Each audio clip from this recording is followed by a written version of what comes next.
We have a big Jakob Poeltl free agency update as it seems like he's a lock to return to the Toronto Raptors. DeMar DeRozan spoke out on the Raptors championship season, and we have another wild hypothetical trade from Bleacher Report. So lots of stuff to break down. Without further ado, let's jump into the first topic of discussion. First thing we're taking a look at is a massive Jakob Poeltl free agency update. Now, Jakob Poeltl is a guy we acquired at the trade deadline. Some people were happy with the deal since we brought him in, but a lot of people were frustrated that we made a win-now move instead of tanking and going for Victor Wembanyama. Personally, I'm happy that Jakob Poeltl is on this team, even if we did spend a little bit extra to get there. But I said if we acquired him, we needed to bring him back this offseason. So that leads us to what's going to happen with Jakob Poeltl, because he's a free agent this summer, but we have an update from Eric Pincus that is very encouraging as a Toronto Raptors fan, regardless of if you were happy with the trade or not, because if we gave up all that value to acquire Jakob, it would suck if he just left for nothing. But basically, news has come out that multiple sources around the league that the Toronto Raptors are a lock to bring back center Jakob Poeltl,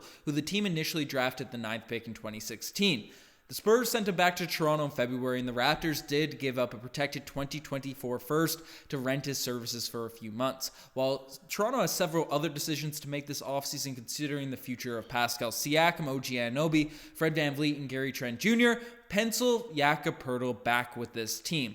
The question will be the price. Poeltl may not find significant interest from the teams with cap space, likely placing him at the non-team mid-level exception range.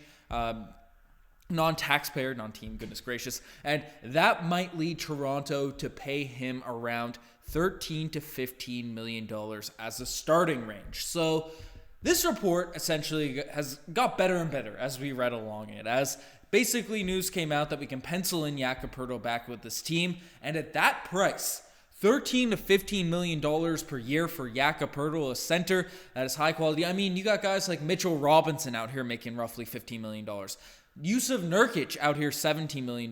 Jared Allen signed pretty team-friendly deal, which was looked at as team-friendly, for $20 million a year, right? Jakob Poeltl coming back, I thought we might be in the closer to $20 million range for a guy in Jakob Poeltl who, if you look at his stats and what he brings to the table, 13 points per game, 9 rebounds last season, shooting 63% from the field, but is really strong on defense, 1.2 blocks per night, but positionally is great, can facilitate on offense, in that high post area, finishes perfectly around the rim. Yes, he's not much of a shooter by any means, but he was one of our most consistent offensive contributors night in, night out, ever since we acquired him following this year's trade deadline.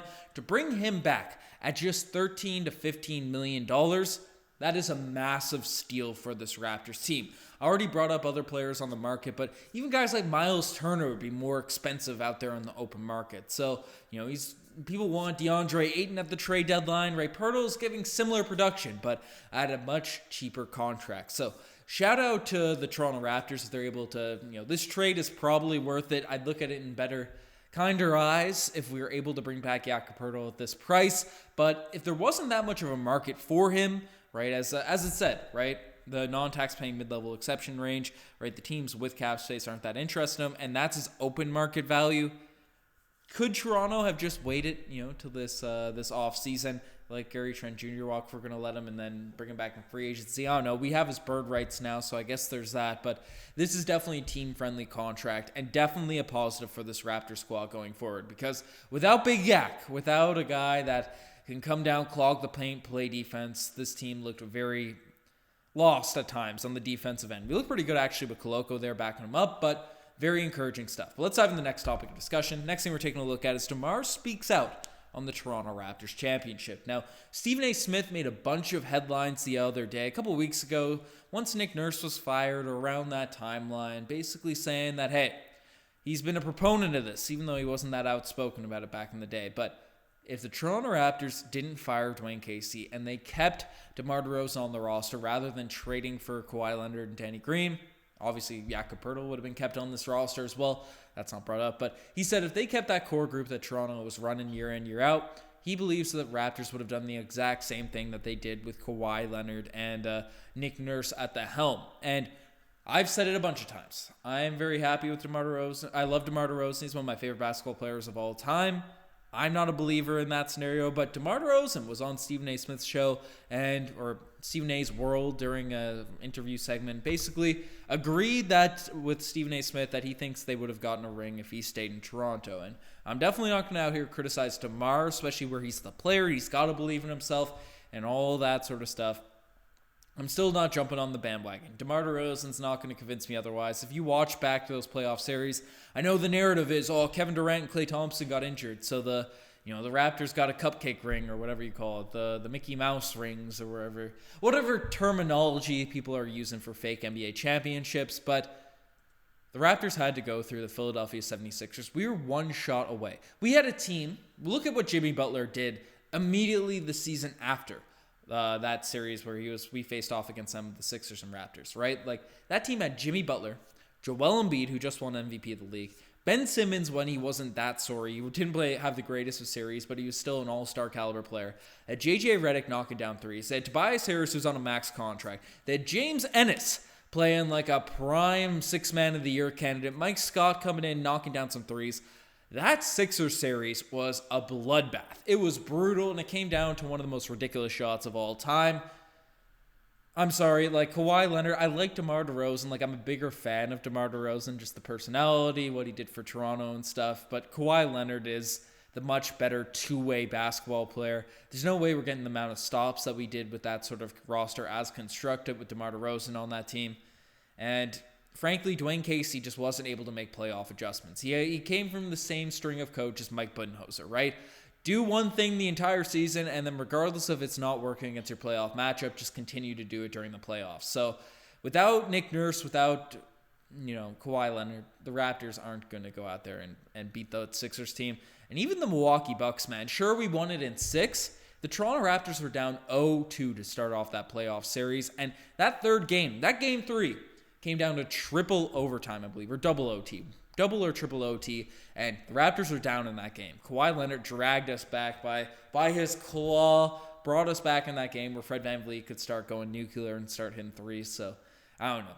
I would have loved for it to happen. That timeline with Dwayne Casey and DeMar DeRozan, for that team to win an NBA championship, that would have fulfilled my childhood dreams. I won't deny it. I would have felt happier about our chip, even though that moment of elation when we did win the title with Kawhi and stuff was a moment.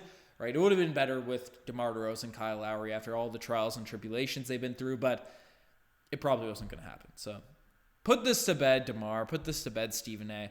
It's a silly take. But the final thing, more silliness, more silly takes, break out in this video is, Bleacher Report that time of year, right? They're always throwing out hypothetical trades. Some people like them in the vids. Some people don't like them. I throw them at the end of the vids. Just skip it if you're not interested in the old Bleacher Report trades. But this one's a wild one. I want to throw them all out here. Give a little take on some goofiness. But basically, they pitched that the Raptors should trade Pascal Siakam for Zion Williamson. Now, obviously, Pascal Siakam, multi-time All-NBA player, won a championship with the Raptors, All-Star, all that sort of stuff. Had an amazing first 2/3 of this season this year. Right, Pascal Siakam was great. But Zion Williamson is the better talent. Like, when he's on the court, Zion Williamson has the potential to be a generational player. That's what Zion is. But the question mark about Zion is, can he stay on the court? Can he stay healthy? So the Raptors would be taking an absolutely ludicrous risk by sending Pascal to the Pelicans. I think the Pelicans, again, you could see both sides of it, right? Are you giving up a guy that could be a number 1 option on a championship team, which Pascal hasn't shown the proof, and able to be capable of doing that?